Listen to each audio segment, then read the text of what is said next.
The purpose of the report started way back when Tom was president of the district, and we had to deal with a question of, are we a developed or an undeveloped district? I thought we were developed only because I've lived here 21 years and I saw the development happen, and I didn't see a lot of open land for development. So I took the task on. Tom helped a lot. David helped, of course, a lot. And we got that approved, that we became a developed district. It took arguably 7 or 8 months to figure out that we were a developed one. And the reason for that was SFDUEs. And that's when I got into the details of what is an SFDUE, how do we classify it, what is its value, and that created, I guess, a lot of questions. And then we had 2 new directors join us. And under Dave's direction, he asked me to take on the project, which I did. And I think that we have a very important responsibility to our residents to create a fresh water and wastewater system that is managed in an equitable, professional, and transparent and responsible manner.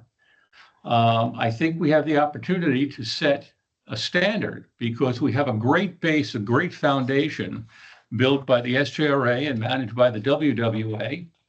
And from my perspective, the research that we're going to do, we have done, will basically set the standard to, as Eric quoted in a recent article, the actions we take now will not only serve us now, but also far into the future. I did read your article.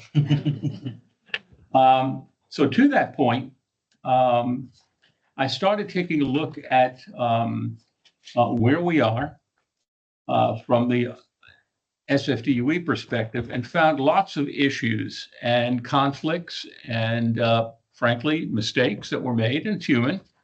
I'll also say, not in defense of anyone in particular, but everybody has a hand in this. We have a lot of concerned, dedicated individuals, residents who were previous board members, and we have to go back 40 plus years. Lots of folks got involved. We also had, prior to Eric, a different general manager. We had a different general manager. Jace Houston used to be the general manager for SCRA. We now have a new gentleman. There were a lot of contractual issues that we're not going to discuss at this meeting, but we do have a responsibility to create a standard. And my point of view, my position on all of this is the standard that we have to take is one where we get agreement and the board approves the number of SFDUEs we have of both fresh and waste, how many are left, how many are constructed. A good base has been established. We have 3 sets of numbers. They're all very close. So whichever one we choose, we're not going to harm any member of the district. What we'll need to do in future meetings is find out the best way to go forward. I believe it's going to be by creating a single contract that will supersede all previous contracts, addendums, and supplemental agreements. And to that point, Eric did state that's something that we should bring our attorney in, that the attorney will guide us on that. But the most important thing is, what do we do with our surplus capacity? We have a fairly substantial amount of surplus capacity that we purchased, we funded, and my point of view, and I have to be careful with the words here because nobody likes the words incentivized, but we are, and properly so, because we should have, and we did, all of the MUDs did, and other parties who were investors, spend money to get developers to invest in the Woodlands. And frankly, the largest developer, Howard Hughes Corporation, has been a wonderful partner to us. They've invested hundreds of millions of dollars. This MUD has invested tens of millions of dollars. Our residents have done the same thing. I believe at this point in time, we need to go forward by charging developers for reserving water capacity. And I included some of the emails that David and I shared. And at this point, since we have created an open workshop meeting for this event, we can only discuss policy issues. And Brian was kind enough to guide me on that earlier this week. We're going to have additional meetings to finalize the actions of this report. What I think it's important to do, if you haven't done it already, is talk about the difference between an open meeting and the like. So I'll pass it on to you. Thank you, Fred. So Fred and I did visit before this meeting. So unfortunately, inadvertently, the typical closed session, open session item you see on all your regular agendas wasn't on the workshop agenda. We've talked about doing that going forward for all agendas, whether they're workshop or not. But since there's not a separate item on here, and we typically have one, I've gone back and looked at the AG's handbook regarding closed session, as well as a couple of pertinent AG opinions. And I think because we historically have a separate item for closed session when we're going to speak for attorney-client confidentiality or other purposes for closed session, if we have a historical practice of having an agenda item on there and then we don't, then it's not appropriate for us to go into closed session without that. So that's why we're breaking it up into two separate meetings. So as far as discussion today, what Fred and I visited about is it's entirely appropriate to talk about policy in an open session. That's not something we can talk about in a closed session. Things like, does the board believe that it's should be the board's position to charge for the connection capacity, where historically that hasn't been done? If so, then what should that be? Should it be what was in the sixth and final? Should it be a higher amount? That's all policy discussion. Then when we get to the point of policy implementation, I'll put it that way, which is, okay, how do you do this? That's when we start getting into some of the legal discussions that are attorney-client for confidentiality that we would talk about in closed session about potential implementation and legal issues surrounding that that's not policy. So that's why we've kind of broke it into policy discussion, and then depending on how that discussion goes, implementation. Clarification. So today's meeting, we would be able to have public guests, Correct. but not in a closed. Correct. Okay. So what we discuss is going to be very designated to those particular meetings. Got it? Correct. Now, you don't take any action in closed session. By law, you can't do that. Anything you discuss in closed session, you ultimately take action in open session, but you're advised on what the legal issues are that are associated with potential action so that you're well informed before you take an action in open session. Is that pretty well covered? So all voting issues would be in open. Correct. Okay. When David and I spoke earlier this week, and I checked with Eric to make sure he was in agreement of it, a good way to start the conversation would be to take a look at the sixth and final, which I included in the package, and it is a summary. It is not the detailed document. If you would like to see the detailed document, I have a 5-inch binder, much bigger than yours. Yeah. That was provided, I want to say 5 or 6 months ago by Eric and Shelley. So certainly we've got it. But what I think that really the most important thing that we need to understand is that this was obviously the 6th of 5 previous agreements and is the most current. My problem with having a sixth accounting is that it isn't final. It changes every year when we talk to our developers, and they give us estimates of what they plan to develop within the following year, and we make sure we have ample capacity. There's the good news. We have purchased so much capacity that we don't have a problem. And we are paying off that capacity in advance without being compensated at this point.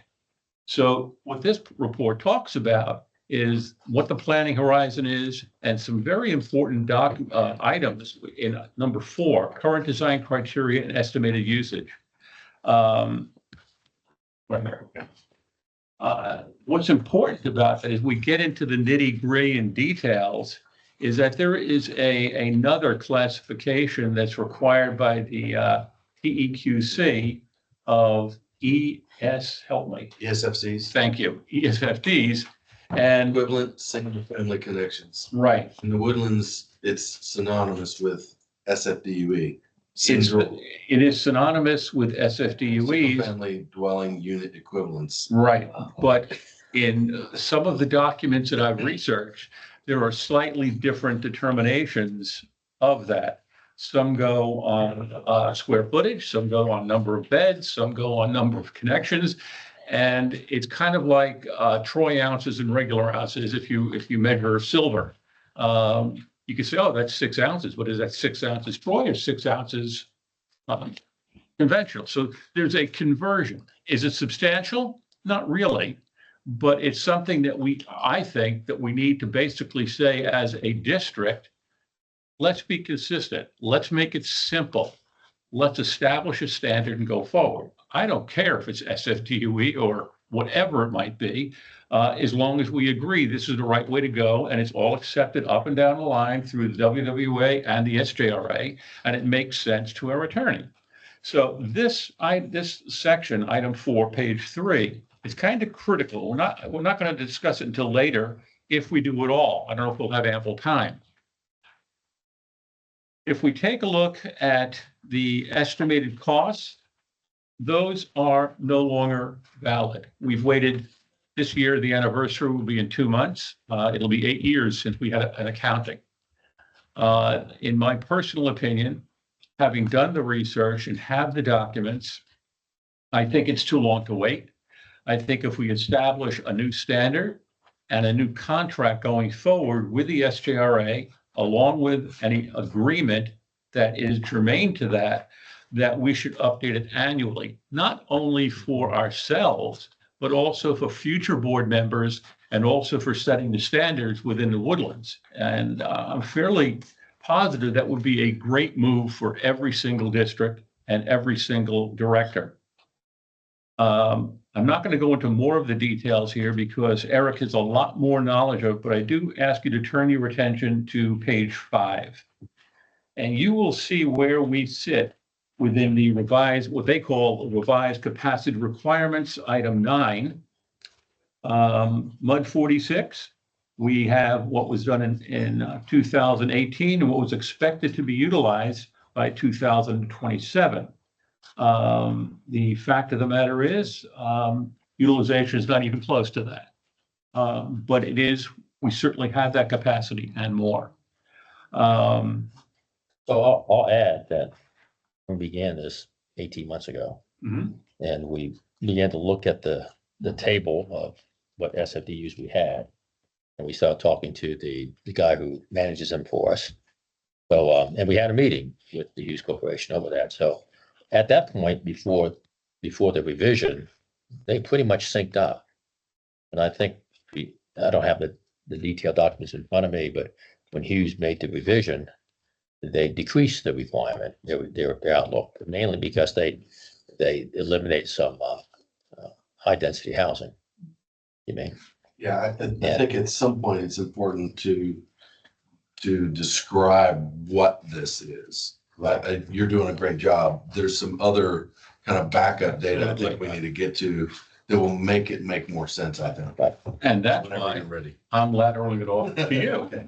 And I'm going to go through it, and I'm going to admit that there may be times when I need Brian to fill in some gaps just on the history of these accountings, the 6th and final, the 5th and final, et cetera. But along the way, developing the Woodlands, the beauty of the Woodlands is each MUD And the way that WWA was created to oversee all of the MUDs was to create efficiencies across the geography.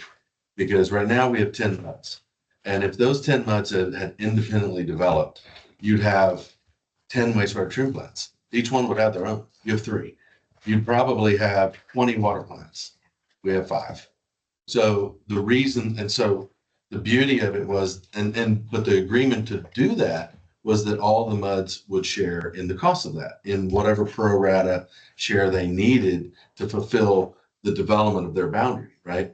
And so, and each MUD kind of developed at different rates over the years. And so as the time went on, the developer said, hey, I'm planning to do 100 more houses over here in this district and 200 over here. And so on occasion, there would be an accounting, is what they called it, to say, okay, I got to tell SDRA, the developer and the MUDs, I need to tell SDRA how much capacity we need, because they need to get out ahead of this so that the capacity can be on the ground when the developer needs it, right?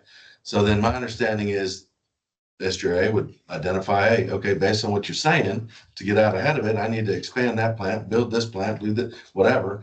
And then they identified the cost of that. And then they came back to the MUDs and said, and I think the developer fronted the money originally for a lot of that infrastructure. The MUDs would often reimburse the developer once the assessed value was on the ground for that infrastructure. And then whether the districts either sold their own bonds to pay for it, or that money was in the wholesale water rate, which is what's mostly done these days to address upkeep of those facilities. Those funds would be, those facilities would be paid for, expanded, et cetera.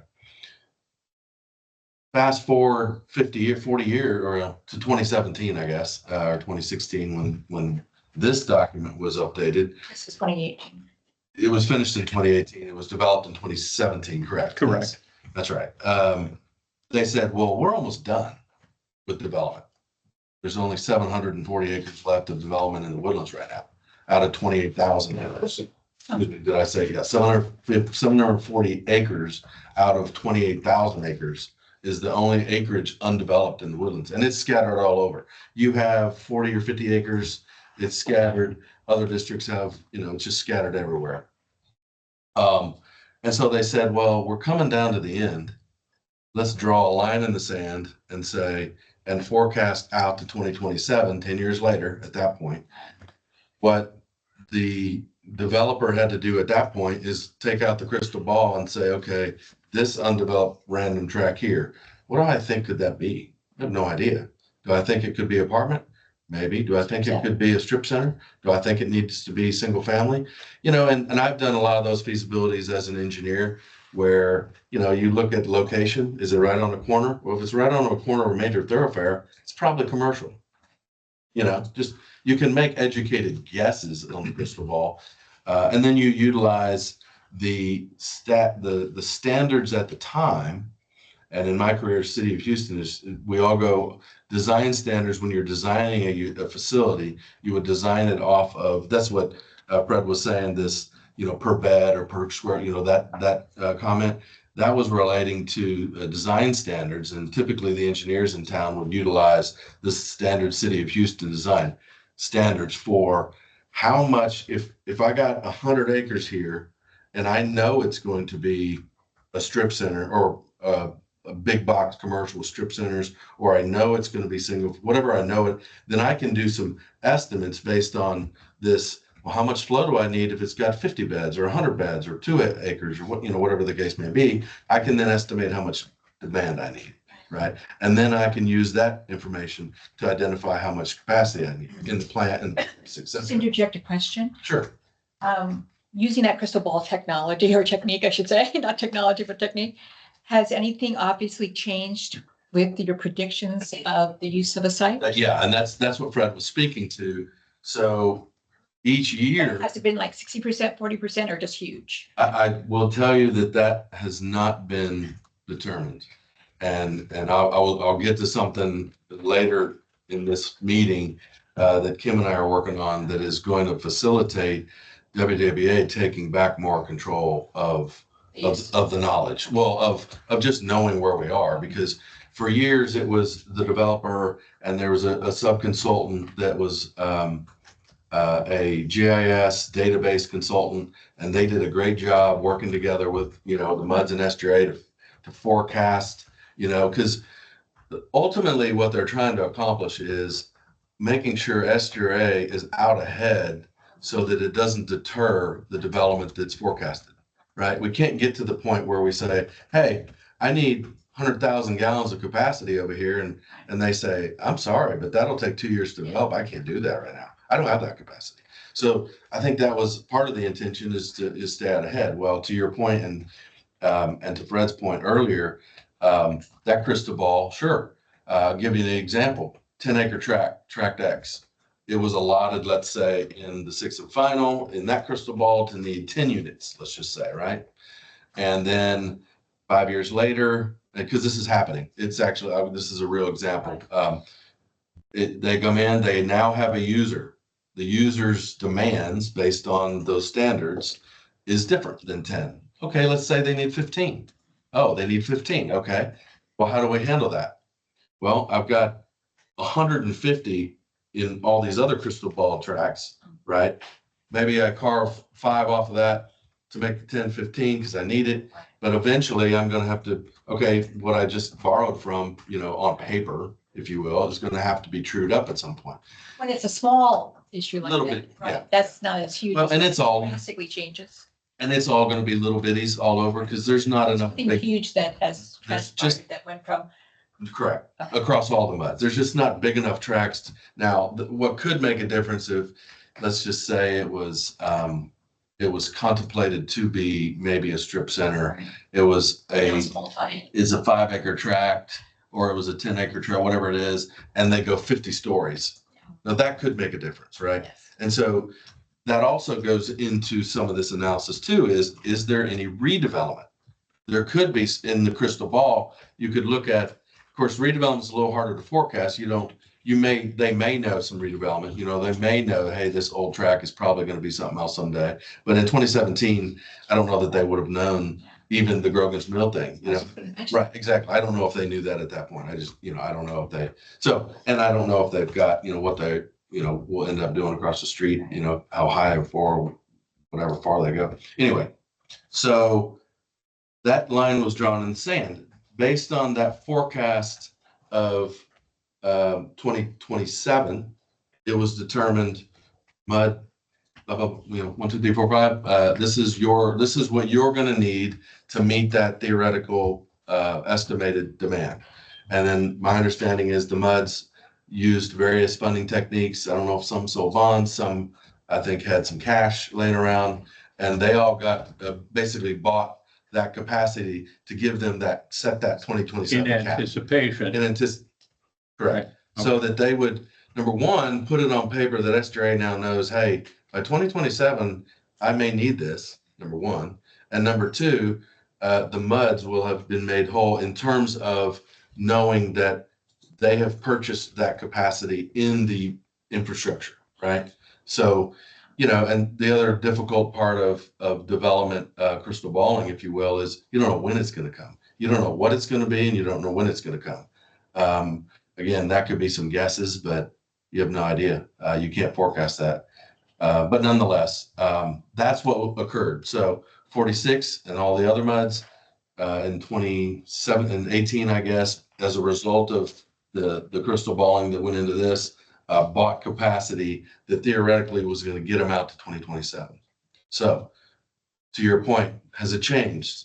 It has. So every year, what SDRA has asked the developer in the meantime is there anything appreciable changing? What's on the horizon? What's the actuals going on? And there's been kind of an unofficial updating, if you will, just so that we can make sure that we're not going to run off a cliff, I think in terms of capacity. And that has been going on.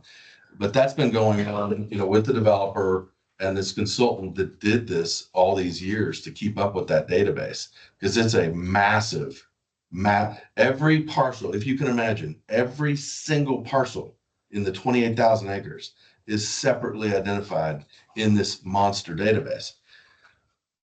What we're doing with our GIS consultant, because the database is in some, I'll just say, old technology that's difficult to maneuver. And that individual that did it is retired. That's another reason that we've taken it upon ourselves to recreate that database in modern technology, GIS, Esri GIS formatting.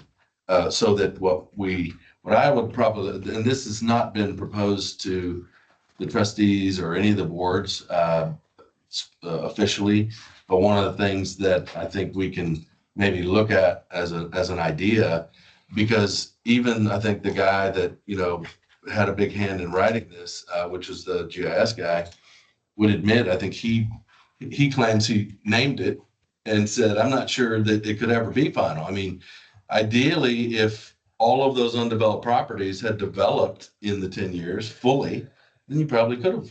Well, even it still wouldn't account for redevelopment, right? So it'll never be. No, because when Perhaps. it fails and then it's redeveloped into a big box versus a small, you don't know what's going to happen. Right. So, but legally, and I've heard you say this, and so a big change that occurred as the sixth and final is at that point in time, now that everybody theoretically has bought their future capacity up to 2027, now at any time when if a particular district needs additional capacity just for them, now it's 100% on them. Whereas if multiples kind of needed an expansion, they'd all split it. But now going forward, after this, you'd either need to buy it from someone else that may have extra capacity, which is really kind of what we're talking about. If you end up having an excess, then that's a commodity.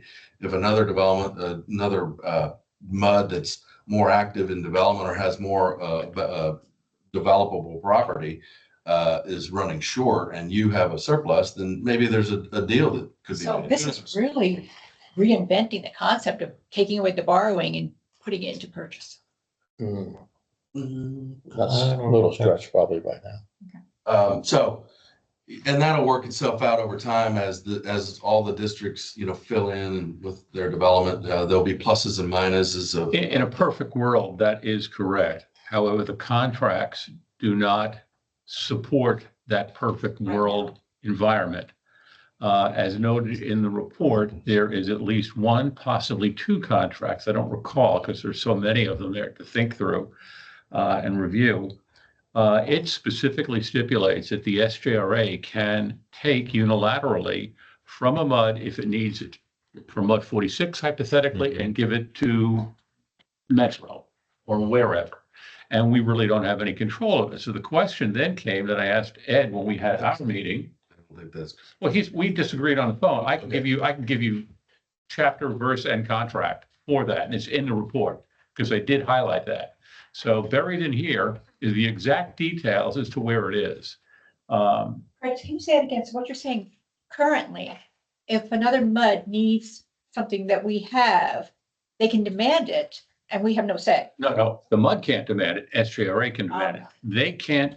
The MUDs cannot compel us to do anything. We'll have to Yeah. talk about. That's a closed session situation. So it's just contract. I'll say this, but because it's public. Yeah. So when you say demand, that may be a little strong, but you take MUD 39.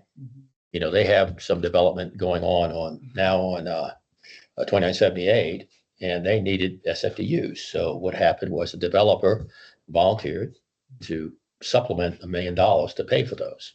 So they didn't ask any MUD for the contribution. They just went and created new ones with SJRA. So I can say in open session, trying to be careful Yeah. with those lines there.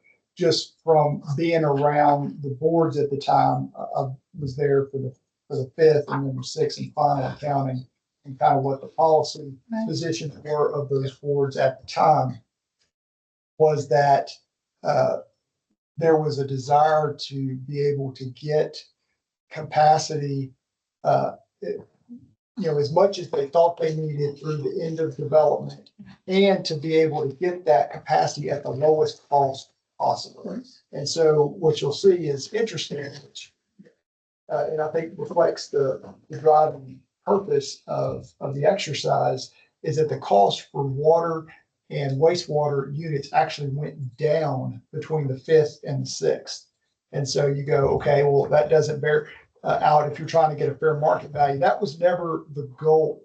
The goal was to be able to capture what the cost was, the historical cost of the capacity, and then have all the districts share in the cost of additional infrastructure later in the process. And so the way the boards conceptualized it was this was fair to both the newer districts and to the older districts, because you had older districts that had, on a time value of money basis, paid more early on Right. for that early capacity. The earliest capacity is always the most expensive.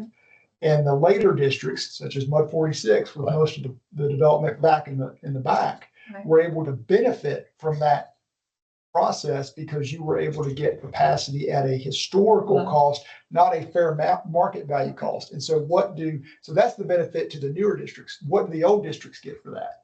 The old districts get that the newer districts participate through the wholesale rates on rehab and rehabilitation of the system. That was kind of the rough justice that the districts had, those boards had as the conceptual arrangement between, among each other, was that the newer districts basically got new capacity for cheaper than what the fair market value was, because you recalculated it based on the historical cost, not what the value would be today. But in exchange for that, those newer districts have to pay towards rehab and rehabilitation of the older system. So it was never the goal of the agreement to capture the current fair market value. The other thing I would say I remember from the sixth and final was that the River Authority did an updated capacity analysis to be able to determine, as Fred said, there's been different calculations for how much capacity goes toward each use. And so basically, because water usage had gone down, I can't remember if we already had the defined irrigation schedule in place or not. I feel like we may have between the 5th and the 6th. But basically, whether it was defined irrigation or it was low flow toilets and et cetera, more efficient usage, the study was able to find that you needed less capacity per type of unit, by and large. And so essentially, the River Authority was able to provide additional capacity without having to provide additional infrastructure, which drove the cost per unit down, which was good for those districts that needed new capacity. Now, my recollection of why the districts wanted to stop the process of the interim accountings wasn't because anybody thought that the Woodlands was going to be fully developed at 2027, but was that the concept of all the districts participating in new needed capacity, everybody could read the tea leaves and go, pretty much all the remaining new development is going to be in Metro.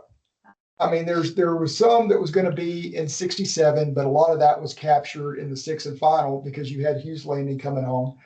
But anything that was going to change, that most likely, I mean, nobody knows the future exactly, but by and large, those boards felt like if there was going to be a change in the future, it was going to be higher density in Metro.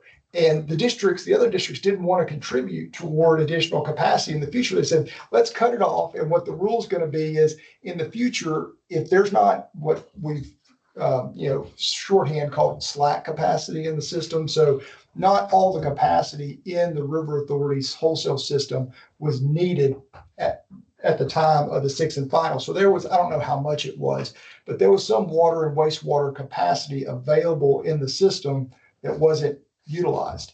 And so that capacity, which was called slack capacity for lack of a better term, was available for any district to purchase on a first come, first served basis at the cost of the sixth and final accounting. And once that was gone, or if there was a bottleneck somewhere in the system and you couldn't access that capacity because the system isn't purely efficient where any piece of capacity can be used anywhere else in the Woodlands, you have bottlenecks or what have you, then the capacity that would be needed, most likely again in Metro, to be able to serve that new development, if it's more dense or whatever, that district would have to pay full freight for the new infrastructure to serve that unexpected development that wasn't anticipated back when that final accounting was done. So that's my recollection of what the policy position was of the boards at that time to cut off the sixth and final. It wasn't because people didn't think there was going to continue to be development. It's that all the other boards didn't want to have to continue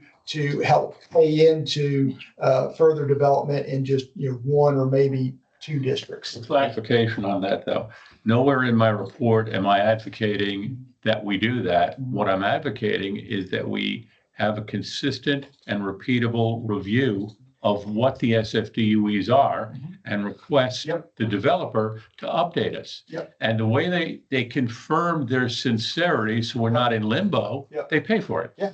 Okay. Another thing to also add a little bit of more complexity in researching the first through third accountings, technology's improved. So therefore, we're getting more per SFDUE that we are having in what you call slack, I call surplus or excess, but it's the same thing. Yeah. So we have more capacity than than what we bought. We have the same number of SFDUEs, but it's calculated different. And that changes a little bit of the background of what we need to do. Another point you brought up, and I ask you to turn to page 11 in the report. We're not going to discuss this here because it's outside of policy. But in the section marked 2009, this is the addendum to the contract, the second contract, because the second contract supersedes the first contract. In section 2, which is the second paragraph of 2009, I give you, that is the exact phraseology. It's a quote from paragraph D that does say that the SJRA or any of its operating divisions have the right to reclaim, sell, reallocate any SFDUEs from any MUD and assign them to another one without the consent of the MUD that is forced to forfeit that SFDUE asset. Yes, that's what I said. So it's there, it's in the contract. I know they can do it. And that's why I took exception when we talked the other day. It's in black and white. And we do need to resolve that at some point in time, not in this meeting. Please continue on SFDUE. So I'll say, 2 years ago, when Fred and I sat down and began to look at developed and undeveloped status, one, you could kind of tell it hadn't been reviewed in a while. And so we began to, go into the detail, and we did it lot by lot.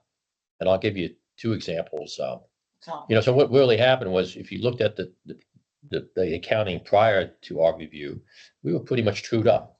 Yes. We were trued up. And so the probably the significant change was, if you go off Ken Lake Road, there's 9 acres of property there, 2 lots, and they were scheduled for multifamily, and they changed them to commercial. Exactly the space I was thinking of. Yeah.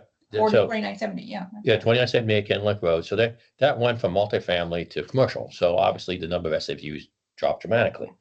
And then if you go behind Mitchell Library, there's really a flood zone, but there is a piece of property back there that's buildable. And What is that currently zoned for? what's that? What is that currently zoned for? Well, it's kind of unique. When we first looked at it, it was property is mixed between several lots, partially in flood, not flood. It's been replatted now, so it's all, it's a piece of it that's in non-floodable area, and it's plotted for multifamily. Okay. And that's all in the Magnolia school system. Yeah. But the catch is half of it's in our zone, half of it's unincorporated. It's not in any MUD, so it had to be annexed. So when they began to change their accounting, half the apartment complex ended in an unincorporated area and the other half ended incorporated. So you begin to see that the change was associated mainly with shifting multifamily structures. And you could tell from the discussion that until a customer comes up, they don't really know when or if it'll be developed. So it is evident they're making an honest first guess, and they revise it with future outlooks. And they really don't know until someone comes up and says, I got something I want to build there. Let's talk a deal. And so there's a few other lots, but they're the ones that, stick in my mind, those 2 plats. So when we went through this, it wasn't like we were, the cutting point is 95%. We went at 80. And when we got over the line, we were like, 94 on either sewer and water and 96 on, and when you got above 1, you got the whole thing. So we're right on that line. And And it saved our residents the Well, it difference brought between the- an 8% Right. increase and a 3.5% increase. It then prevents us from raising the taxes beyond 3.5%. But then any board can redo that. This board wouldn't do that anyway. Yeah, that's right. Any board could redo it and make it 8% if time changed. But right now, I don't If see the that time happening. and the redevelopment, especially if you look at the map, we've got 2 satellite 46 locations, geographies, that could very well be redeveloped. It's outside of our control. If a developer comes in and says, I'm gonna go to every house there and buy every single one Yeah. at twice their value, the resident has to make a decision. Well, some of that's occurring. Oh, it is. One thing to make sure we understand, and the developed, undeveloped thing that's related to the taxes, as you mentioned, that's new. That's been since, I think, 2019 that went into Yeah, effect. it's 419. So every year, that legislation change Yeah. went into effect. And then so every year now, a district has to identify if they have completed the necessary infrastructure, water and sewer, to meet the needs of the district. So it's not directly tied to developed acreage, or excuse me, undeveloped acreage. It's tied, right now, currently, the majority of the infrastructure needed to provide utilities to those undeveloped tracts is already there. It's already there. That's right. So as long as you can prove that it's already there over 95%, then you can meet that develop or Meet the develop criteria, threshold. right? 3.5 to 8, you're developed, and that's it. So even redevelopment, that's interesting. Changing a 20-acre commercial to a 20-acre high rise or something crazy. I don't know, assuming that infrastructure was still enough. Now, capacity wise, you might look at that, but flow, when I look at, infrastructure, I'm not just talking about plants.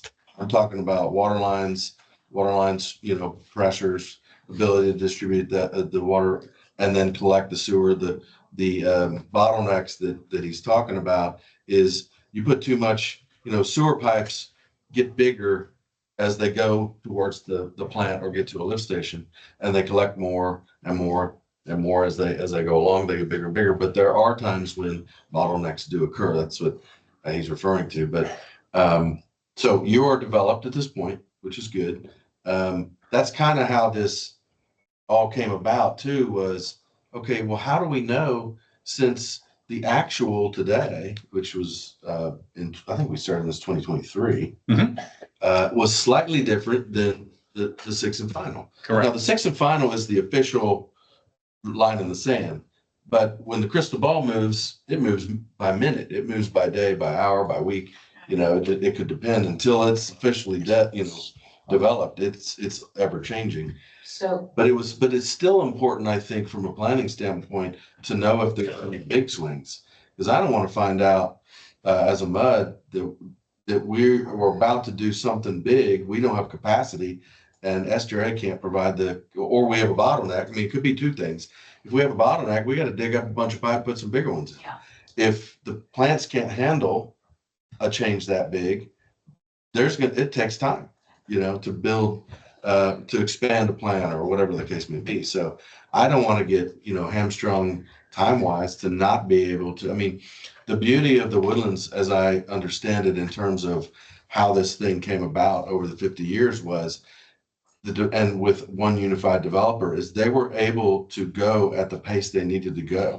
They were never really waiting. Now, granted, there was some planning, obviously, to get ahead of it. But we're there. I mean, like Brian said, we have the capacity pretty much, I think, on the ground. You're probably not going to get too many mega growth projects from a small SFDUE development. But there are exceptions to that. Yes, we're going to see single family to multifamily, single family to either commercial or retail. But what we have got right now with a recent event in the last couple of years is the acquisition of the South Montgomery Library. Being what's going to be put into there is retail, commercial, and multifamily, from what I understand. And that's why they moved down to what I call the old Randall Shopping Center, which will be their new location. If that area where and it doesn't affect our mud, that area where the South Montgomery Library is, the requirement for that construction exceeds the capacity of that mud, where's that coming from? We don't have an answer for that. And that's why page 11, 2019 addendum is so disconcerting to me. It's a flashing amber light that coming down the pike, we've got redevelopment. Yes, all of the land is almost utilized, 100% correct. And yes, it's only like 7% left. Correct again. But the wild card in all of this is redevelopment. We're seeing it in the front, Alden Bridge and other places. And not for this conversation, but I have a very big concern about defined areas where muds go outside the geography of the woodlands. Because if you look at the front page of every one of our monthly packages, the vision for the WWA is for the woodlands. It doesn't say Egypt, Magnolia, or South Montgomery County. So my question to you as our general manager, is the vision going to be changed? Are we going to be asked at the trustee level to make that decision? That we're going to provide capacity to other areas that MUDs acquire for their own personal financial benefit that may or may not negatively impact contiguous MUDs? Nobody's answered that question. Well, I don't think they can. I have one question about that. And let me know if this is a closed session question, but with this paragraph that you've brought to our attention, would that be considered a taking of our right? That's all closed session. Okay, great. Because my big question is, I can't for the life of me understand why we're building Ritz-Carlton residences on a tiny strip of land, and it's gonna be how many stories, how many units? I'll direct you to the answer for that. Take a look at the third quarter report by Howard Hughes Corporation. I do have a copy of it. They specifically highlight in their notes to the SEC and their investors that the Ritz-Carlton represents the most prestigious, high income, high value to their bottom line. And if you read beyond that, it also talks about what they're doing in Bridgeland, which is their brand new master plan community. And what's important about that is that in that press release, it specifically states that their MUD income is now so great, we're talking $100 million plus, that it materially affects their value as a public company. Proving that point, Bill Ackman, big investor out of New York, he is looking to acquire or merge with Howard Hughes Corporation. So it begins to mushroom into something that is very disconcerting, not today, not even 2 or 3 years from now, but certainly within 5 years. The numbers speak well. Howard Hughes did a brilliant job. Kudos to them. I wish I was smart enough to invest in their management, their philosophy, their approach to the business, their investment in this community. Terrific. Bridgeland is a freeze frame built off the success and the mistakes made with the Woodlands. And if you look at those financials, you will have the answer to your question. 100%, Susanna. 100%. There's also been talk that one building, the Ritz, with everything else that's going on, will make this area the most affluent area in all of Texas, which is quite a statement. I don't know if there's any reality attached to it, but that's what they're using also, because think of all that money that goes out to every other establishment. Well, hold on, so 65% of the units already sold are from current residents of the Woodlands that are downsizing, so it's not a wealth transfer of any means. It's the wealth was already here, and people are selling their homes to move into a smaller space. Smaller, but 3 times the cost. A lot of services involved there. Well, his money. There you go.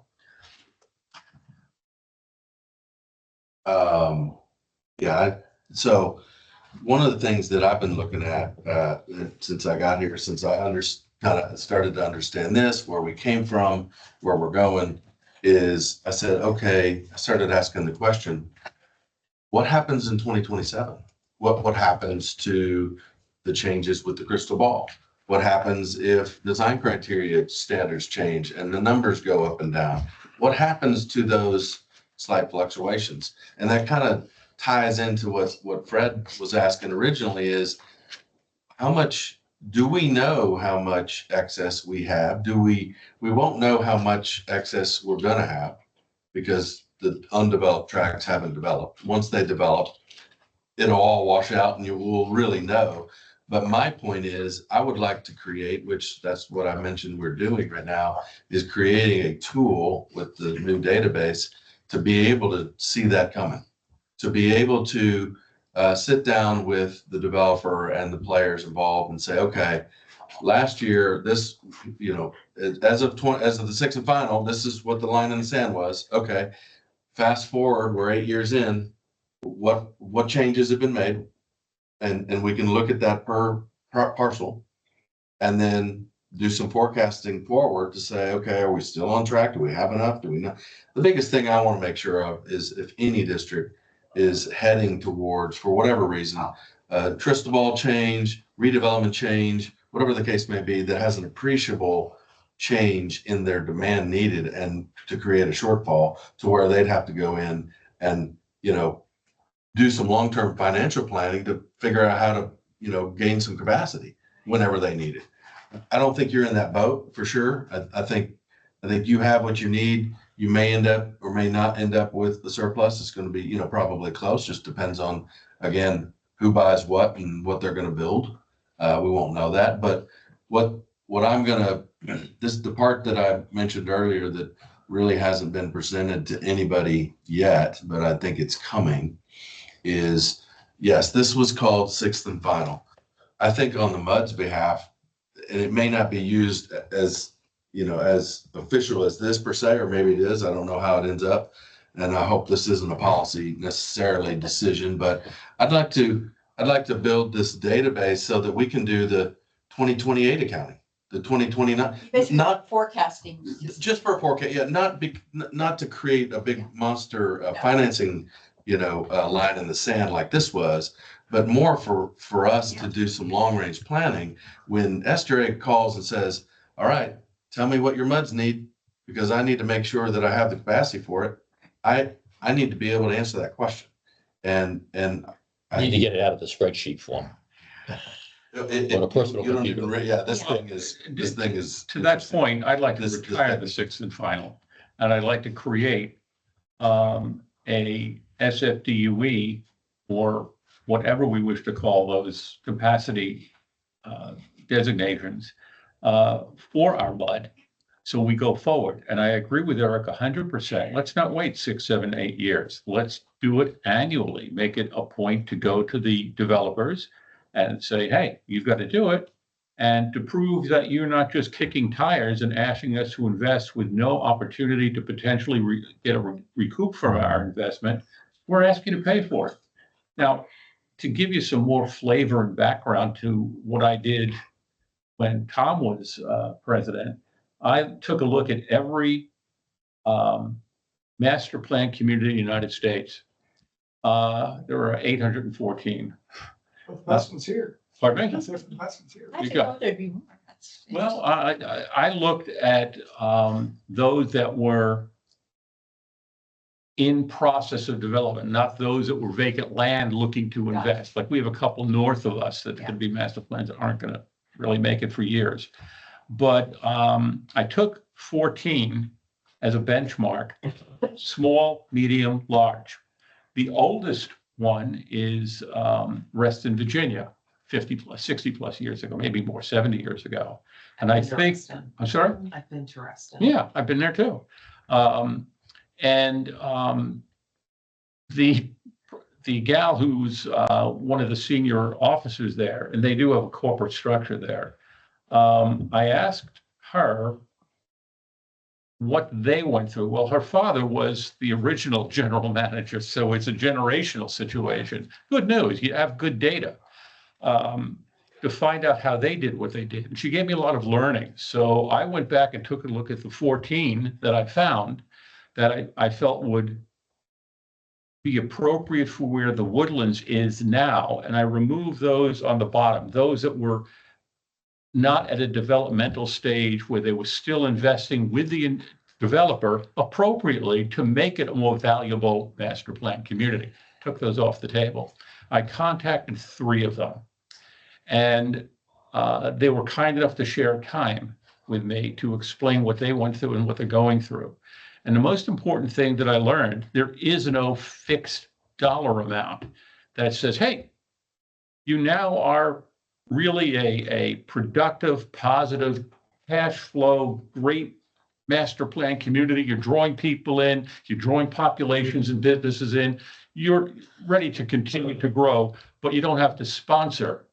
That's better than incentivize, sponsor any return on investment for the developers. It's part of their ROI if they wish to develop, not part of the communities. And that was a lot of good learning for me, because when I learned it wasn't a financial one, she said, we use the phrase inflection point, and it's either qualitative, quantitative, or a combination of both. And she said, really, it was a dart on the wall.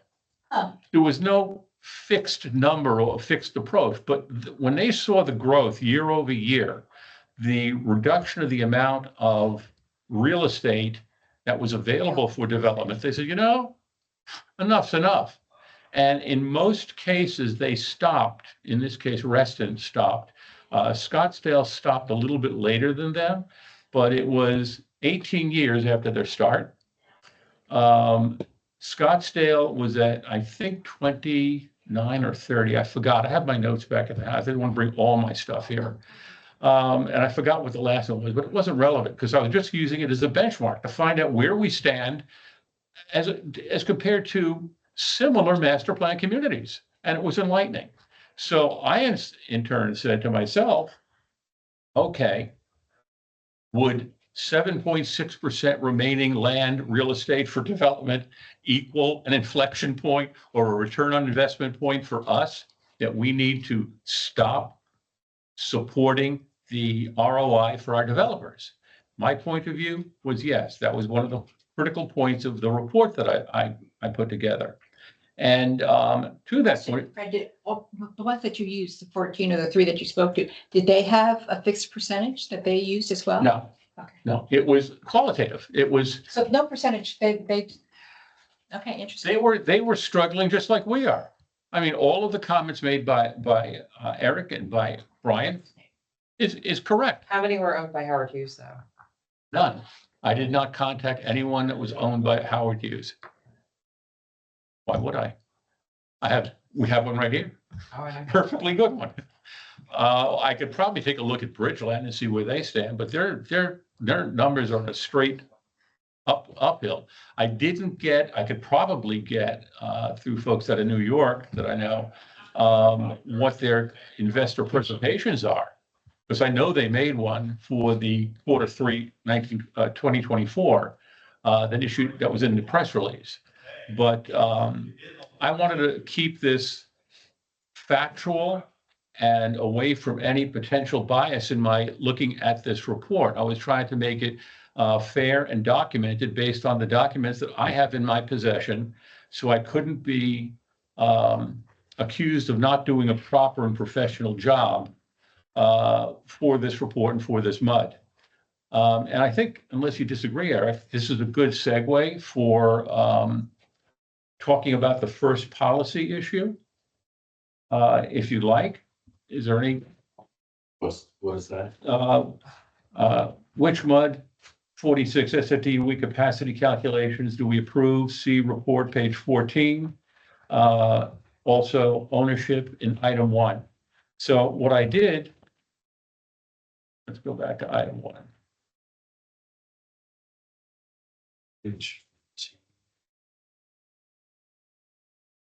Okay.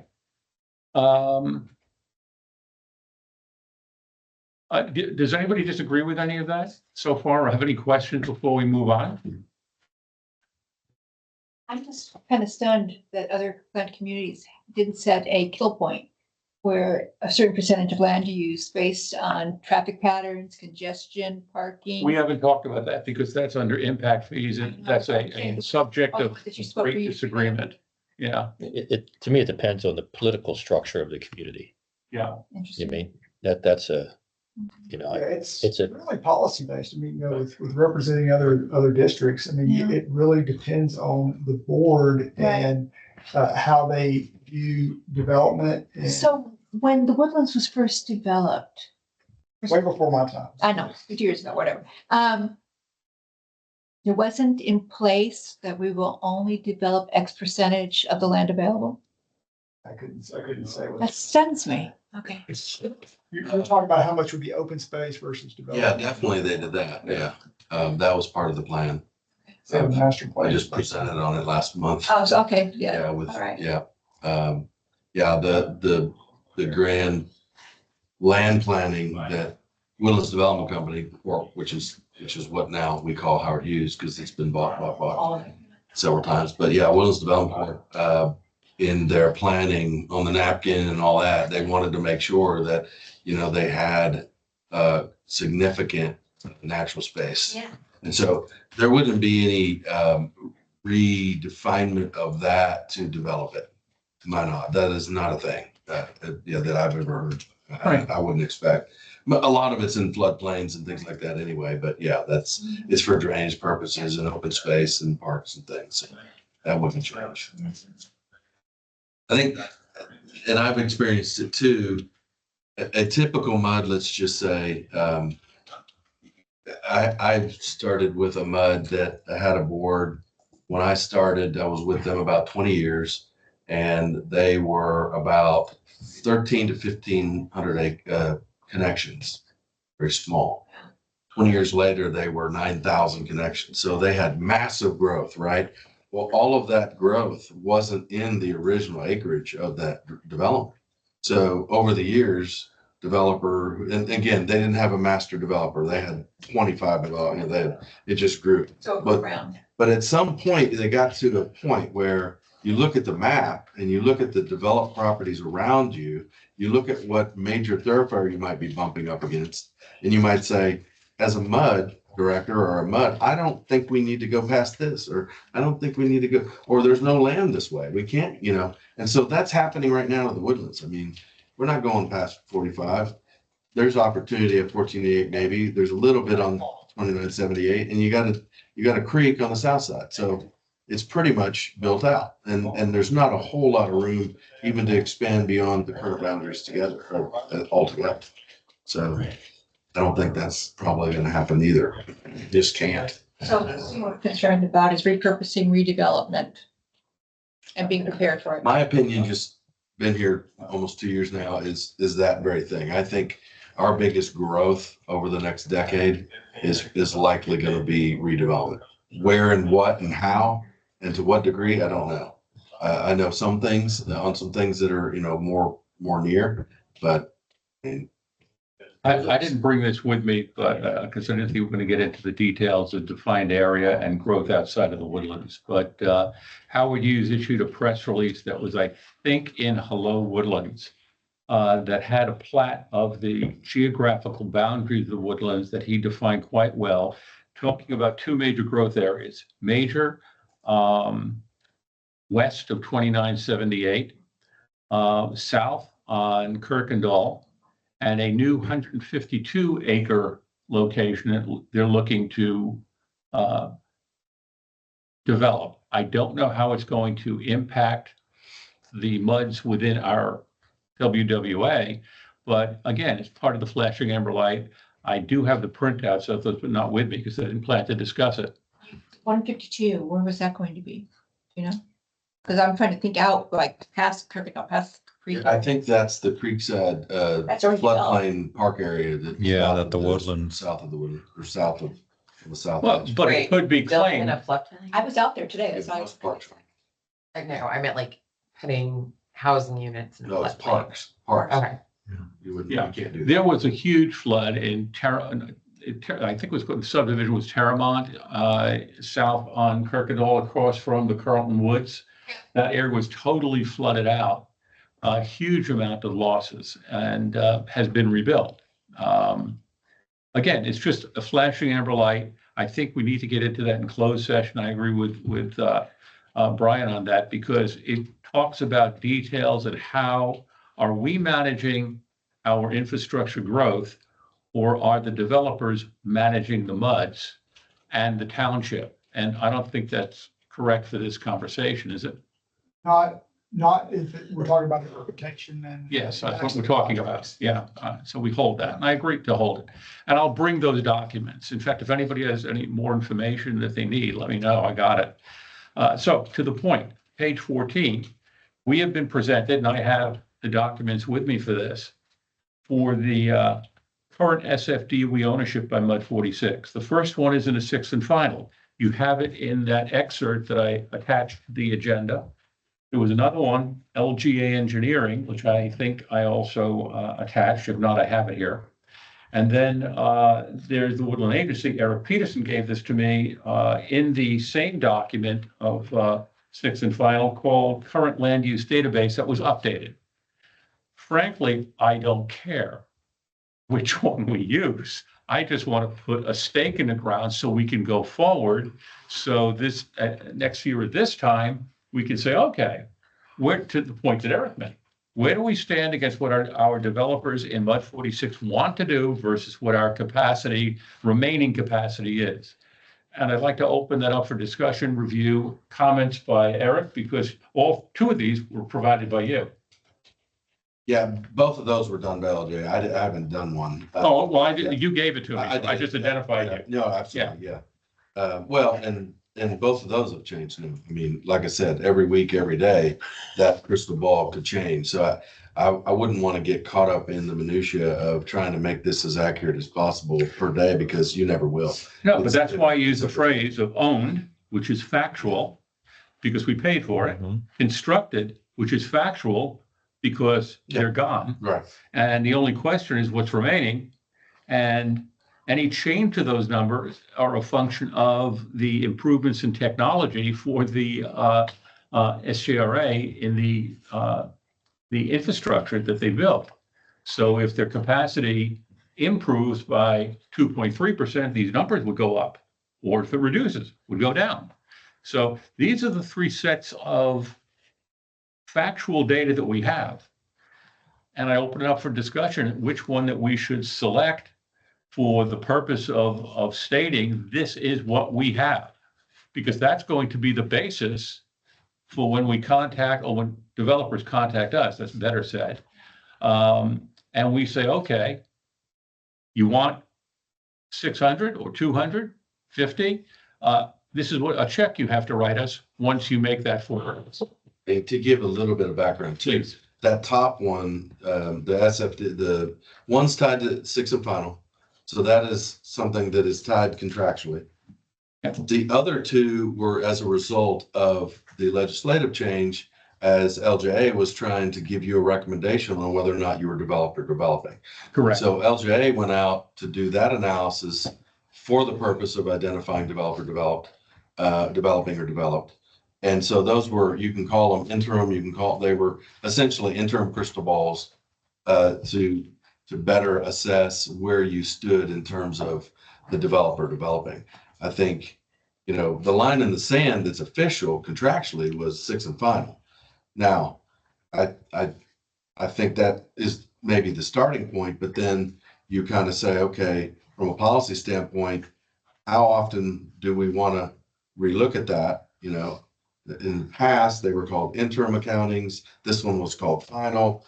I'm suggesting we do it per a year name, like, well, we can track it. We can say, this is the 2029 accounting.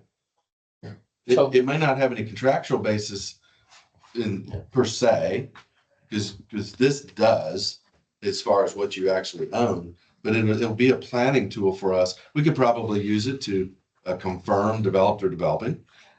That would need to be at least verified with the engineer officially. But then also we could use it as a planning tool to work with SJRA on capacities. Well, So- let's kind of delve into the details on Let that. me ask one question, just to make sure I understand. So let's put it this way, when we looked at this 2 years ago, there was confusion about, where the stake in the ground was. So, but are we saying now that the SJRA, through the sixth and final accounting, recognizes that MUD 46 has 240 water and 374 sewage remaining Correct. in their That account. is correct. Is that what that means? At that time, At that time? And Yes, since then, there's been no creation of new SFDUs. we have not purchased any So, new so SFD. again, this is kind of news to me. Let me go on. So if that's true, that statement is true. And right now, the developers are projecting, let's just use sewer for the example, 920. So that means we have a deficit. Yeah. Right. Technically, by that document, Yes. that we need to buy another 600 and some, or Something. 5 something. Yeah. So would that conclusion be correct? I don't think so. You don't think so? There's a discrepancy between remaining. And the accounting's always been kind of, no one really paid attention. That's the best way to put it. It wasn't, it wasn't something that, it wasn't like the balanced income statement in a company. You know what I mean? It was one of these. So, but it looks like if we accept what Fred has put down, then we're short. We're not over. I thought we were kind of, we had more in the pot than we would use, but this would indicate we have less in the pot. That's, Go ahead, Fred. that's not a correct statement. If you take a Okay. look at it, the way this is constructed and the information I've got, one of these comes from the current land use database, which, hang on for a second here. I think it's in this book. Land use table. There it is. Okay. It's in the 6th and final. Let me get to MUD 46. This is what used to drive me crazy. Okay, well, you can't go to page anything because you don't have it. Let me kind of take a look at here, land. Okay, the land use database is part of the contractual document. Is that the texture A? This Sixth and is, final? this, it's in the 6th and final. In the 6th and final? It's Okay. right here. It's page 7 of 39. Okay. Okay, it's not in your packet Yeah, because I didn't think that we needed to go through it because it was really getting into the weeds. But if you take a look at what the number of wastewater SFDUEs are in this, it said projected through 2027 was 8397.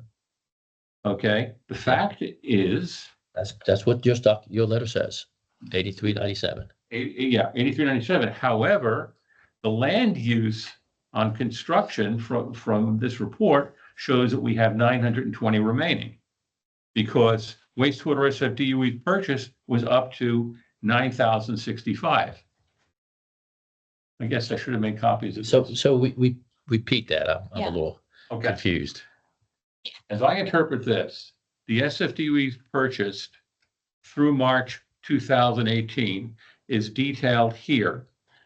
Purchased should equal owned in this presentation on page 14. Okay, so if we go by 8374 for wastewater back in 2018, I believe it's accurate. I think it's also in the supplemental agreement as well. The same thing is true on freshwater at 8018. Now, what they projected through at that point in time is no longer accurate.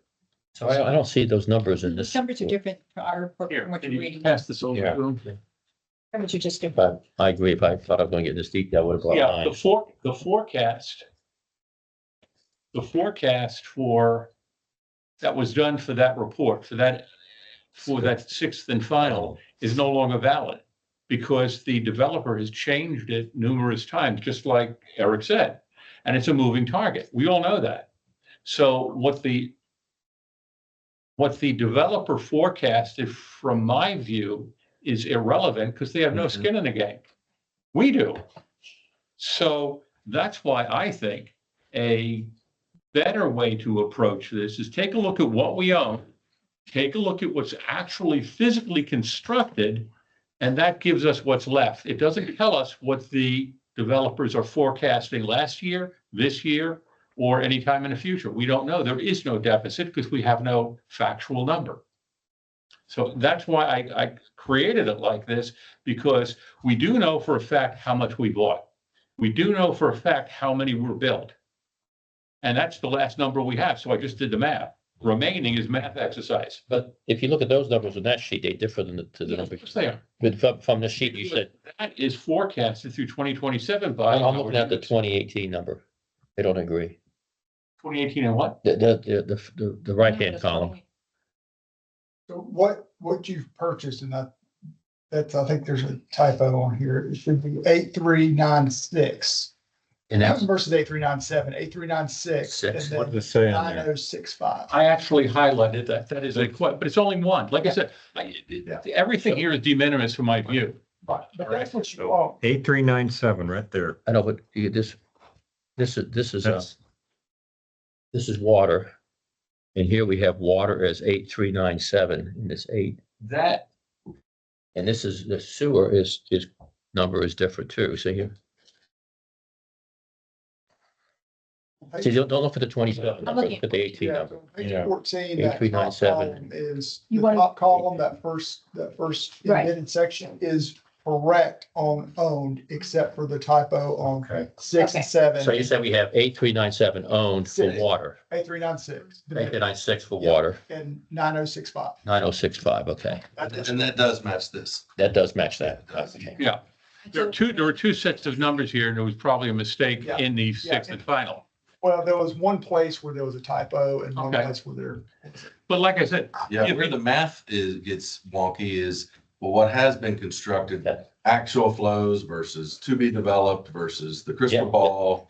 And that whole part of the equation, the subtracted number is the thing that moves all the time. right, So your remaining is gonna. has the this. definition of an SFDU changed? In other words, in gallons? Not officially, and I know, but it has. well, not, Not materially, I think is probably a better way to put it. I think like, from, in talking with SGRA on, like, Brian was talking about earlier, over the years, due to, low flow, fixtures and such, usage in to the homes, usage of water at your home is less than it used to be, because it doesn't allow as much water to come out of the spigot. And then, so therefore, the amount of water going to the treatment plants is less. And so those two phenomenons, like, Organic content. So it sounds to me like, well, it's a higher organic content for sure, but the volumetrically, it's less. Doesn't necessarily mean the plant can be less, because they have to treat that, even more intense. But they have That's a to, whole they nother- have to treat or distribute what we contracted for. Absolutely, There we go. absolutely, yeah. All right. Absolutely. So, so these moving targets, they're all moving, but what hasn't moved is the actual gallons figure, the gallon. the commitment that they made for Yes. capacity. So if we look at it from the gallon perspective, how much capacity did we buy versus how much capacity do they need? And how much capacity is currently constructed? Yeah. Yeah, That's part of that. Yeah, that's right. all built into this. So I think what Fred's asking for is to standardize it. Yeah. And then re-standardize it every year. Correct. Built off of a factual statement that was built off of a known, agreed upon statement between the SGRA and MUD 46. And instead of calling it an SFDUE, call it gallons per day per minute. Because We agree on, just have one language.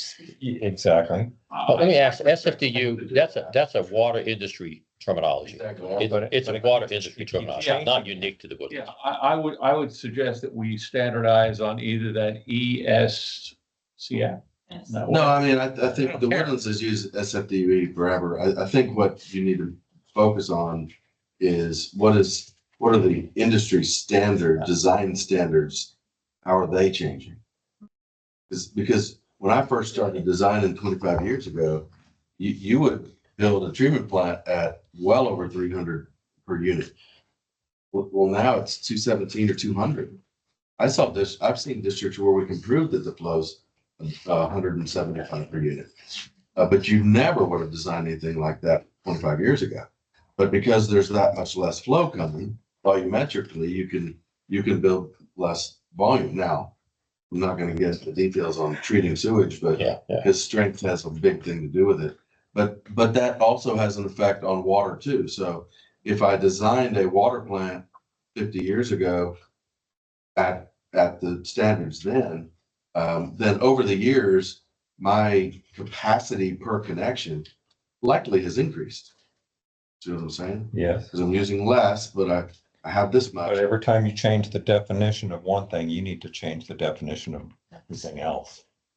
Take a look at Exhibit A, because it addresses exactly what you're talking about. What page is that? Exhibit? Exhibit A is it says exhibits to the SFDUE project. It's the first 2 pages of the. Is that the blue, yellow table? Oh, okay. Yeah, I got it. I see it. I see it. Yeah, it looks like this, Tom. Yeah. Squirrely little I've seen it. printing. Again, I took it from another document. I relied only on factual data. So yeah, this is what this is like the city of Houston standard sheet that we would have gone off of over the years. Right. And this sheet changed multiple times over the last. And this one addresses the final change. So if you take a look at the right side, you'll see what it used to be. And on the left side, it talks about the previous criteria, and then on the right side, left side of the page, which is what they call page A1, it talks about what the previous criteria was and what the revised criteria by each line item is, and how it's gone up or down or remained the same, which is address what you wanted to do. And this is built off, and Eric's 100% correct, the guidelines provided by the historical Houston. Did you happen to have years? That'd be awesome. It was for, I believe it was for 2023. I think that's correct. Well, these weren't, but like, so. No, this is the previous one. It says- I understand, but A1, look at, page A1 and A2. Yeah, So if you look at them side by side, look at the top line. This is just an example. This is what I was trying to say a second ago. So over the years, if we were to design a pipe or a plant, then, and we had 100 connections, 100 houses, then we would do 100 times the connection, and we would have to build, that's gallon GPD, 416 gallons Yeah. per day. Yeah, this is old. That's real old, yeah. Yeah, I mean, 320 gallons per connection. Fine, but it- Right, but look at the one on the left versus the next one. It changed. right. You see that? And since these numbers, it's way further changed because it doesn't even match. It's not anywhere. So, Dated 2025 reality is what I'm trying to say. Doesn't match these anymore. But, this was based off of what it was back in the day.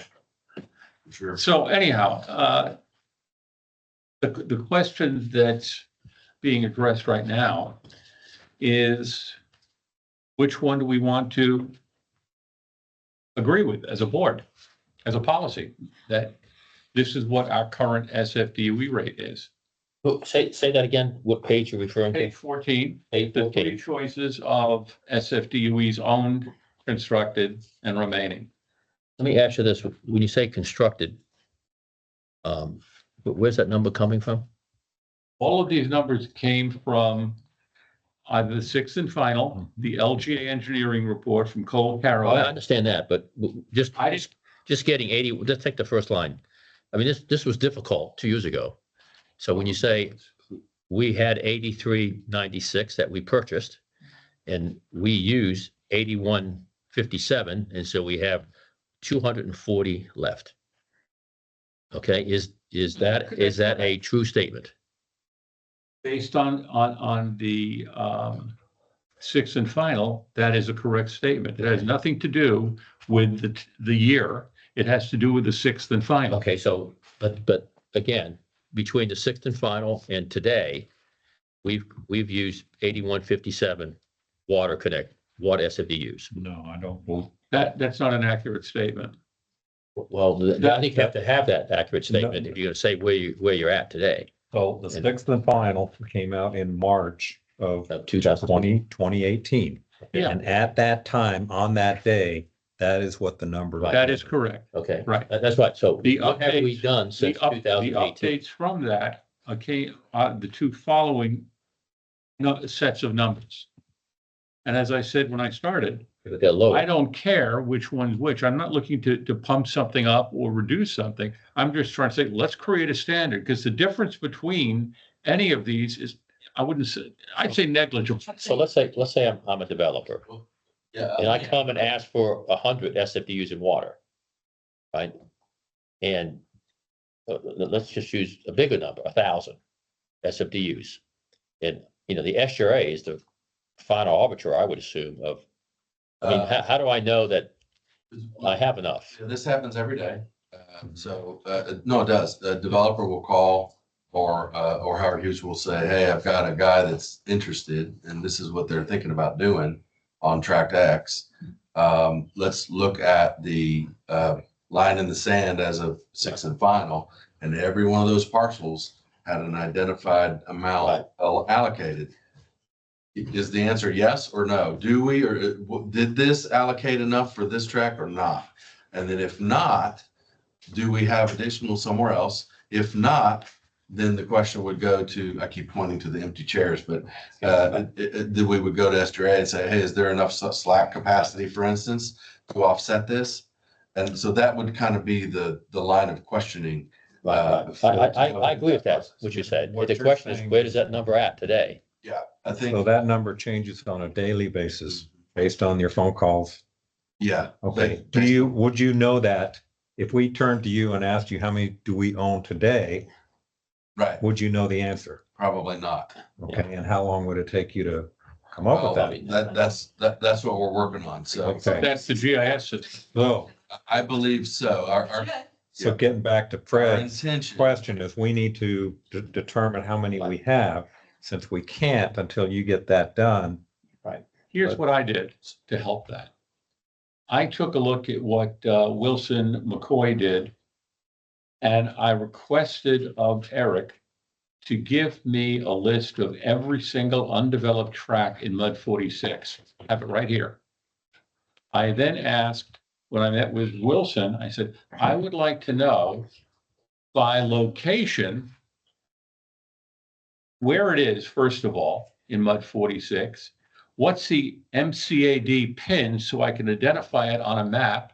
And if I want to, take a look at how it was taxed or valued, and then who owns it, and what the land use is, and the description of either what's going to be built there or how it's designated by the developer. Then break it down by water SFDUE and wastewater SFDUE. And I have that report right here. This should give you exactly what you asked for based on open tracts. You can't build on non-available tracts, I think.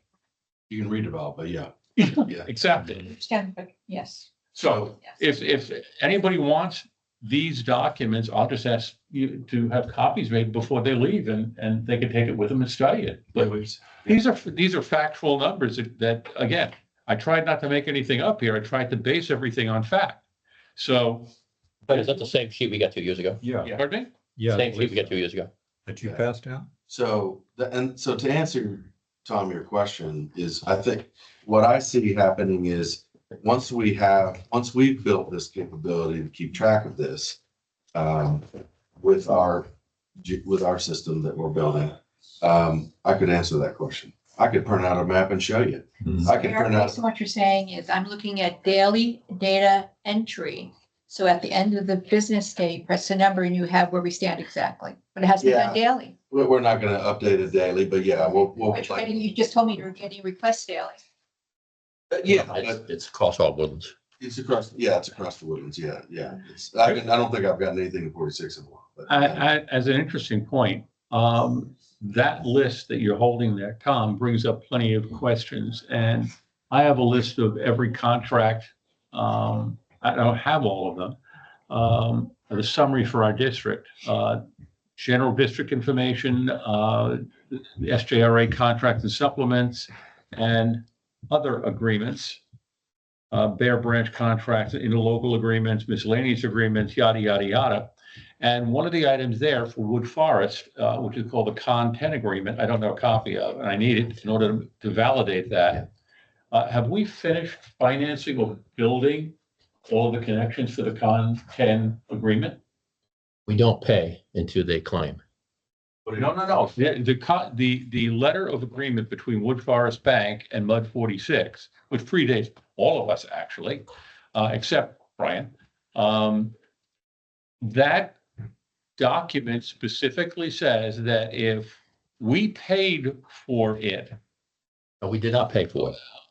and we've not built anything yet. Well, no, I haven't been out there for a year. What's out there is the road with the stovepipe sticking up where the sewer connection line is. And the thing they built, again, this is a year old, is a garage. And then they have plotted land that with a road, with sewer water connections available, I believe, to build, let's say, 7 outlying buildings. And when I went out there a year ago, We have 1.5 million exposures, basically. yeah, that's right. Yeah, I know, yeah. But what I'm saying, they hadn't done any construction since they built the garage.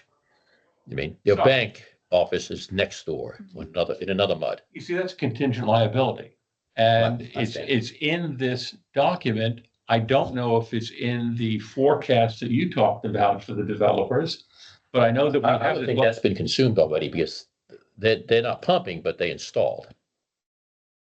I think so. I don't know the answer to that. And I'm just saying, my assumption. Yeah, yeah. Likely that's already been consumed as soon as the infrastructure's built for As the. soon as they build the building and they have an occupant and they start paying improvement taxes, they could have a claim. I have to go back and look. I do remember that being put into place a while back. I haven't been out there to the It's, process. actually, it's May 15th, 2015. Yeah. Like I said, I have a list of all of the contracts provided by Shelley. And, And there's only one, right? With Forest. no, I'm talking about a list of all contracts, but the Con-10 agreement is separate and apart. And I have a copy of the signed letter between the late Michael Richmond and the previous president of our MUD. And we can void that agreement if in fact we've already completed our obligation for the connection. So that's why I asked the question. Otherwise, we have, I don't believe we have. I don't know the answer. I don't know. Well, when I get a copy of it, I'll call you, because I don't know. It looked at me as just 1.5 million that's out there that we have a contingent liability for. And that's just, again, is a flashing amber light for me. So, back to the question at hand. The ownership on the status. Is there any more discussion that we need to have on this, or are we missing something? Well, I think we can agree on what we're going to use as the standard. That's what I would say. Yeah, let's do that. Make that decision now. That's a policy decision.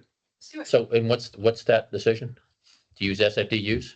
It's the number of SFDUs that we own, constructed, and And then it's considered standard. I thought we had just determined that we cannot know that. That's right. Until they finish their analysis. we will never then, ever, for as long as we're here, even when the GIS system is done, have a actual factual number. Okay, because everything is a moving target. Well, but if you notice If it, it's a moving target, then we won't know until. No, what you do know, it's not a moving target, is what you bought in 20.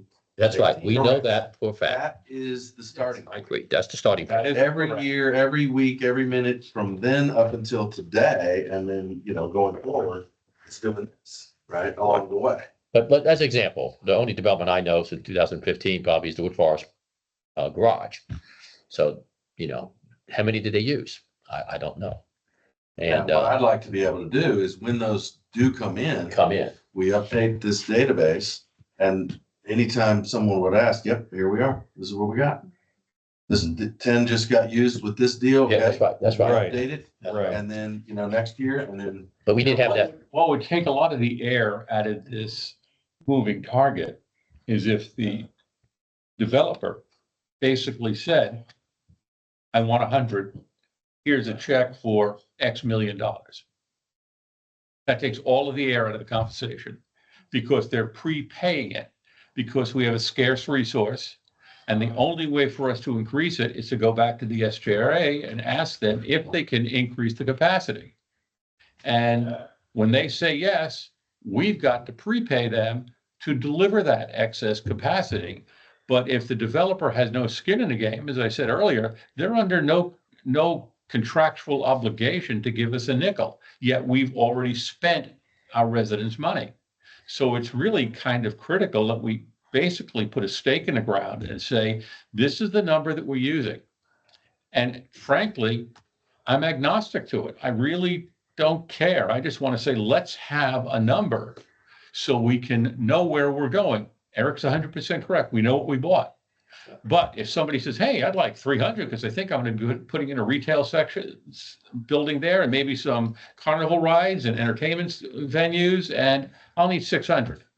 We have to buy 600 for millions of dollars from our friends at the SJRA, yet those guys can change that number. So unless they've got a commitment, a contractual stake in the ground, and the precedent's been set with Wood Forest and Con 10, that's why I want to copy that agreement. And this is what I discovered like 3 weeks ago. But it wasn't sufficient to put in this as a discussion point because we're too far away. We haven't even established the base yet. We have to establish a base. And I urge you to make that decision now. So Fred, to me, if you think about the discussion you just had, you know, there's two parts of that discussion. You know what I mean? One is, you know, do we adopt a policy that you have to buy what we have in stock? You know what I mean? And then the real key thing is at what price? Price has been fixed. What? Price has been fixed. No, well, are you willing to sell those units? That's the next discussion. I know, that's right. So really, Yeah. you have two parts of this element is, you know, they may be willing to buy these things and put them in their repertoire, you know what I mean? And manage them if you price it right. Right? Fire sales always work pretty quick. You know what I From a mean? policy perspective, I've been told we can't make a profit. We have to Well- only charge our cost. Right, My but point is fully burdened cost from a gap perspective, not from the way somebody else might figure it. and I would argue that that's the next discussion in private, is that we talk about the elements to fully burden that cost. Right. And In the meantime, what we can do is we can fix whichever one is the benchmark and say that's it going forward. And then the next set of questions, if we can get to it today, would be to say, okay, we know that we are charged from the SJRA for the water SFDUEs for $1,828. We have it by contract. We also know that there is some carrying costs, service costs, engineering and the like, which comes out. I didn't do this math. This math was done by Baird, by Adam Cohn. Because again, I want a third party looking at this, not Fred Letterman doing this. And I basically said, what will it cost for $5 million, a bond for $5 million over 25 years, which is the base rate that we go at the current rate of interest now, which was 4.5%. That number created this calculation, okay? And from that, it came out to 67%. So for every dollar we borrow, we pay back $1.67. Okay, that's black and white. The next part of it, which is David's point that we had a lot of conversation on, do we use 43 million? Do we use the SJRA bonds, which is 2.7 million? And I frankly don't care. What I want to do is to get something in front of you that you'd be able to say, you know, I got it. We have a cost, we pay it, but we've never charged. We've given away that cost along with the carrying costs that some point in time over future years, I don't know what that ROI is for the 146, we will get paid back for that. Lost income opportunity, lost interest opportunity, and frankly, not a good way to manage a business, in my opinion. So, having said that, I put these numbers out here more as a discussion topic, but we can't go forward unless we put a stake in the ground on what the SFDUEs purchased are and how we look at managing our district with that decision. And that's why I'm pushing real hard to get a decision on page 14, the top. So, Dave, you're president. What do you want to do? well, I just make. I'm just merely a flunky. No. The comment I have goes back to, I'm very confident that the SFDUs from sixth and final counting is known. Right, we know that, Mhm. you mean, again, having discussed this for 2 years, I don't see any accounting for what we consumed. And I think that if you think you can go back and, look at all the check stubs, if that's even possible, you mean, to establish. The what is the- supplemental agreements will not work. It is Well, so I think you convoluted. have to go back. Who keeps the count, I would assume in some form, is the SRA. I would think that if we would come and say, developers developing this track, Ed they does needed, not- they needed. Ed has parts of the data because I've been working with him Right, I for understand. 2 years.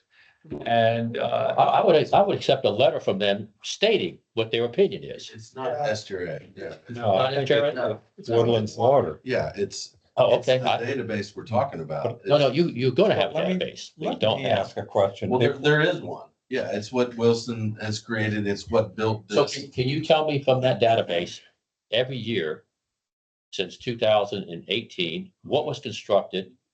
You mean in that year, and how many SFDUs they used? I was unaware that we had that data. I don't think, I believe that it's done annually by the developer, but we don't do it. That's what I'm saying that I We want have to do find. going forward. so let me make sure I understand. so Our can we- customer tells us what we can sell them or what they need that we have to buy for them. No. No, Thank God.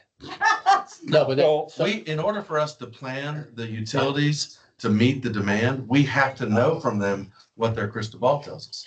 So no, that's I'm just looking for the period from 2018 to 2025. what we would probably do.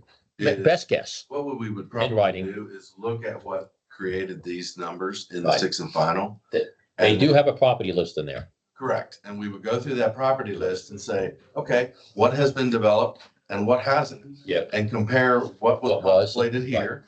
I've got both lists here. What it exists in twenty Eric twenty-five. gave me this list last year, which goes out to 2027. No, not goes out, but Oh, goes this- back This, from 18 to 25. Yeah. And Oh, okay. So what we would do, once we have this thing Right. built, Then we know we we've would got be able to do what you're asking. asking. I think you gotta have We'd be that. able to do it ourselves. Right, do it ourselves. I agree with that. when do you, That's what you want, but how long are we talking about? thank you, just a good question. We're expecting to hopefully have it done by the end of April or so. Of this year, Mhm. okay. Yeah, I So started the it line in the last, sand was, started it last year. right now is 31 March 2018. Can we task you to have that project done by April April 30th of this year? No. Because I don't have the tool yet. The tool has to be built, then we have to check it and make sure it works. Oh, I can't do this Can manually. can we at least get, Well, Because I mean, seriously, I would think if you have what's left and you get you get a PDF of that, fix and final in the appendix, it lists all the property that they considered unbuilt. You put that in an Excel spreadsheet, you put this one in Excel, match the two, correct. and what trumps out is That- what's been built. Correct. So once it's. Not that that's an easy task, but it's not, to your project. We have to make sure that the database that we're converting over from this old software technology that we don't have, that our GIS, contractor knows how to extract it. They have extracted and they're building it into the database so for this contractor, can we get the contractor to update this number eventually, yeah. to, Once the tool's ready. Are we Yeah. allowed? But see, I guess we're thinking of not the, I guess I'm going back to, again, memory. Going back to when I studied the sixth and final accounting, in detail. And, the MCAT uses an on number. Every property has an on number. And it's, matter of fact, your sheet there has an on number. Of course it does. You know what I mean? And so if you just went to the. We pinned it. Yeah, right. If you went to the sixth and final and pulled the properties that were used, that was identified as undeveloped and assuming they had an odd number, and just put in Excel, do a compare with what we have undeveloped, it should spit out In a order list to of move properties on, with all I would like numbers. to suggest a proposal to our board that, just like I said in the report, this report considered the last updated summary to be the most current and accurate SFDU ownership report. Since that cannot be done because the GIS is not done, I suggest that we propose to you the sixth and final as the benchmark going forward. And when GIS is finished, it'll be updated. Okay, I like that. can we also, on this cost for SFDUEs, What page are you looking Talking at? about now? on page 15, you were asking for costs. Now, wouldn't that be a moving target as well? No. So we need an amortization schedule for, which will increase every month because we're paying increasing costs. No, this takes the full bond amount that's been So outstanding. it's the full one, okay. Yeah, And let me, and I don't think we want to talk about cost until we've discussed some other. Close, yeah, legal close. issues. I think right now it's conceptual of one. yes, as it's Fred said, conceptual. Do you, do you believe that the district should charge for additional connections for undeveloped or redeveloped property that needs additional and connections? also, would it be okay to define what they would be paying for? Because Sixth and Final contemplates utility facilities, Wholesale. wholesale facilities. It doesn't say anything about your remaining debt that you paid for your Your infrastructure. internal. Historically, Which that's is- correct. Right, that's a whole nother. I know, I but chose those, not but to those do are that. two assets. Well, it's in here. That's what the 43 is. Well, that's Those are separate, two that's a separate. asset classes. I'm just saying, there's two sets of assets here. There's facilities and this, what was tied to the Sixth and Final and the value of those 1,800, et cetera, like it's here and like it's in here. But then you've also got your remaining debt that is your district debt from district bonds that was utilized to put the underground infrastructure that's has nothing to do with SJ. Yeah, that's a more, I think Eric's right, and that y'all will ultimately have to decide that. I think we'll need to talk about some of the legal issues surrounding imposing anything. And then you can decide, okay, well, how much, what components would we all want to Well, include? we'll do understand this, Brian, that prorated debt of 43 million is what was left on the books as of the September, at the end of the fiscal year of last year, okay? It does not include the additional 50+ million that was already paid off. We've only got 5 years, and 5 years is the last one. I think, 15 million, 18 million, I forgot. I have the list from in the audit. But I'm not going backwards. I'm trying to look forward, okay? That's why I'm pressing so hard to make a decision on this SFDUE, and nobody's acted on the proposal. Dave, you're president. I'd like to go with the Sixth and Final as the benchmark and then move forward quickly. If we want to spend the time to talk briefly about the price point, so because I agree with Brian about. So what we're saying is if it is in the SFDU identified in the Sixth and Final, we're basically accepting as given the water SWUs at 83.96 and the wastewater at 9.065. And That's is that, what you're is that saying, as of That's what 31 you're March. as of 31 As of March 31 March. Well, 2018? that makes sense because the other two numbers or the other That- 6 So numbers. if you want are on a to different make a day. motion that we accept that piece of data as given. I'll make a motion. I That, think we've got an action item on here, but there's obviously, can we do an action item we don't have, it doesn't look like there's an action in the agenda? discussion. Well, there you go, another oversight. Okay, so why don't you make the motion to put that statement Okay. on the agenda of the next meeting? I'll second his motion. Okay, you say it out in words so that Shelley. Shelley. I'm making a suggestion because I can't make a motion that A you, motion to add to the agenda. Yes. or a suggestion to add to the agenda for the February We don't have a motion. 2025 meeting, that MUD 46 accept the value 8,397 water SFDU. It's a typo from the That's right. previous report.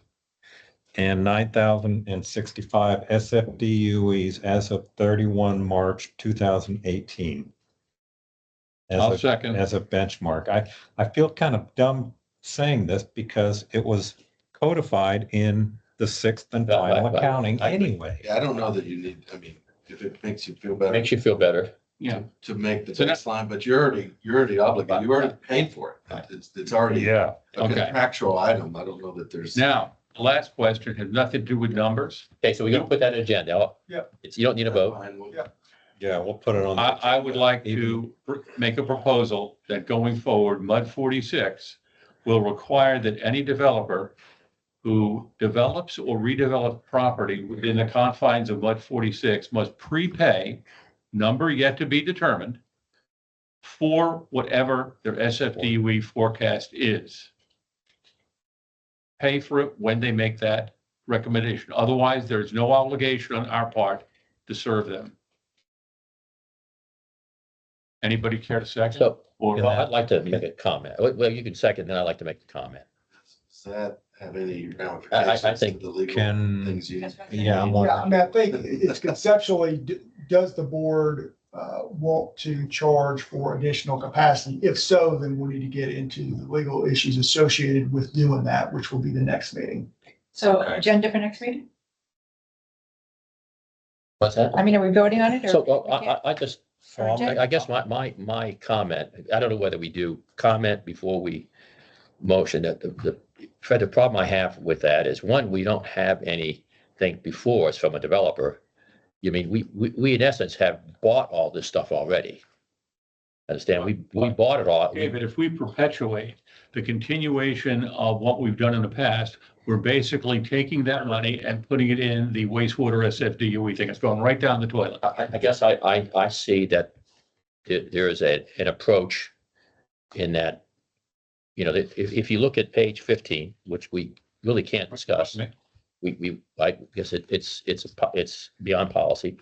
I think we have to have a discussion here, and I'd like to, The details are not beyond policy. The framework of how we manage our district is a policy decision. And that's what I'm advocating. I'm saying that the numbers that we have here need to be addressed in closed session. I agree with that 100%. I'm saying, Brian repeated it, do we, as MUD 46, want to charge developers for redevelopment, development within the confines of MUD 46? I say yes. I agree. 3-2. Shelley, suggestion on the February agenda, you put an action item that MUD 46, a voting item, we act on it. Correct. All right. what- Can I make one more? On the regular Motion. agenda or? Could I make a motion that we take a 10-minute break so that we can relieve ourselves? Well, Yeah, that, or sure. if people need to leave because of the timing estimate, I understand and respect that. Plus, I was totally disrespectful and wrong by coming late. So if somebody needs to leave, that's fine. A suggestion I would make, because I feel like we've had a really good discussion today. I do. We've gotten into a lot of things. I think we've also kind of laid out where we came from, where we are. Maybe we don't know the final where we're going in terms of the overall capacities or how we might go about them. I get that. Would it be, we certainly would not have time to do something like this in a regular agenda. No. I think it's been valuable to just sit here and be able to, you know, candidly go through this. I think we need another special workshop. quite frankly. I think we do We'll put too. the proper items on the agenda. We'll make sure of that this time. We've already that things internally that won't happen again. We're gonna do that, but that would be my suggestion. Instead of trying to cram a bunch of this into the next, when that is, I don't know, we can try to look here in the next couple weeks, whatever. Whether it's before or after the next, I don't know. I mean, it doesn't really have to coincide with the regular meeting. But I know we want to get through this, so. I would really like to get through this. Yeah. If we could have a 9:30 to 11:30 timeframe, I would appreciate it. I can do it Morning. weekdays. If I'm available, I could do it morning, evening. I really don't care. Makes it flexible. Easier on my. Do the Dougal. I like the Dougal, Say again. the little scheduling tool. But one of the main constraints would be 9:30 I mean- or ideally. 9:30 to 11:30? Okay. Are weekends on your window? Absolutely. Okay, so it's weekdays between 9:30 and 11:30. Yes. Yeah. Perfect. Start no later than 9:30 and then Fine. no later than 1:30. I'll be on time. Never make promises in the future. We will look under I the got it. parameters for a couple options here over the next few weeks. And we will reconvene, I think. Thank you, Fred, for working on Before, this. yeah, before we adjourn, the second proposal, yeah, did we vote on that and agree that we are going to charge? No, we can't do that. That's No, not. no, we didn't So vote on that. What we We're do gonna is, put on the we're gonna agenda. put it on the agenda that we're gonna vote There we go, right. whether or not, yes or no.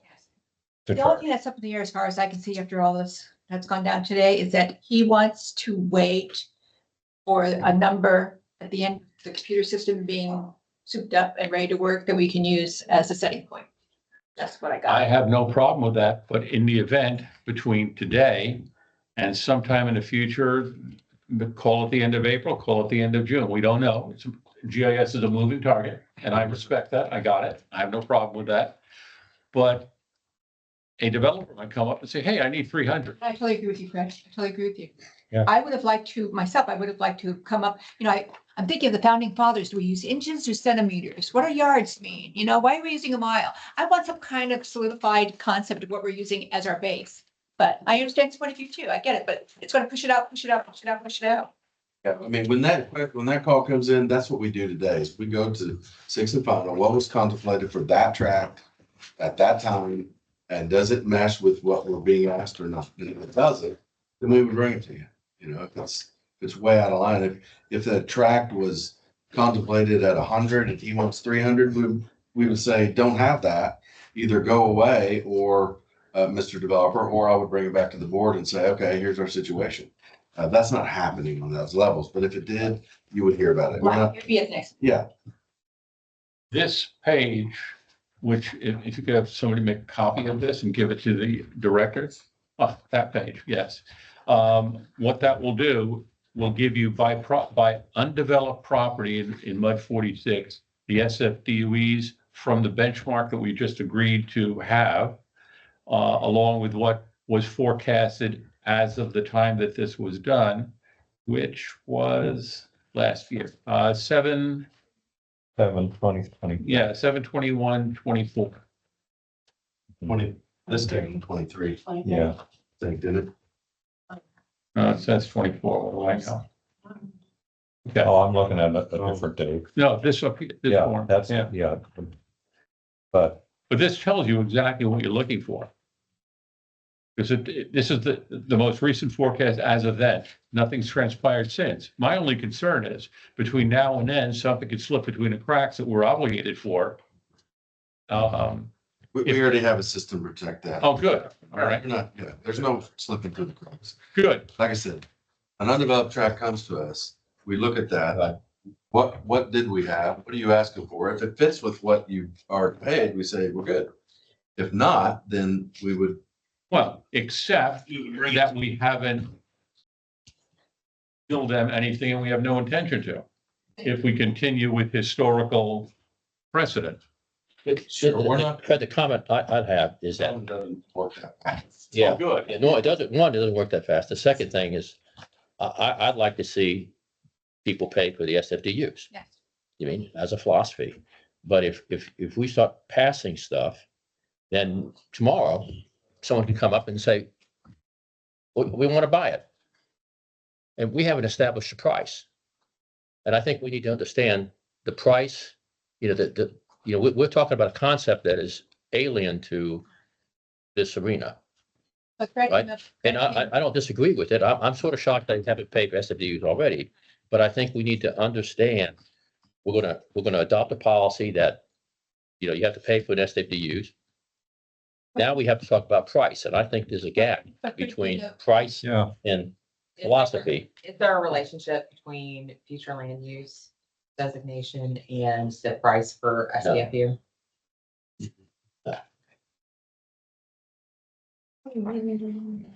hey, I want to thank you.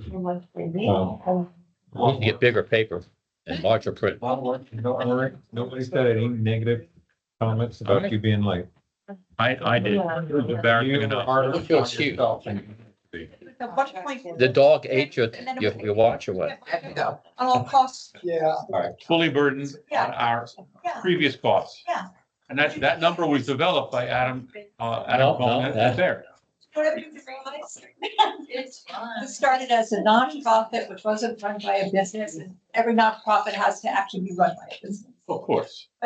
That's a foreign concept to a lot of nonprofits. Shirley, I have a question. Is it possible to get these documents? This thing is getting thicker by the day. The folder. Are we adjourned? I guess. Um, gotta gavel it. Yeah. yeah, I motion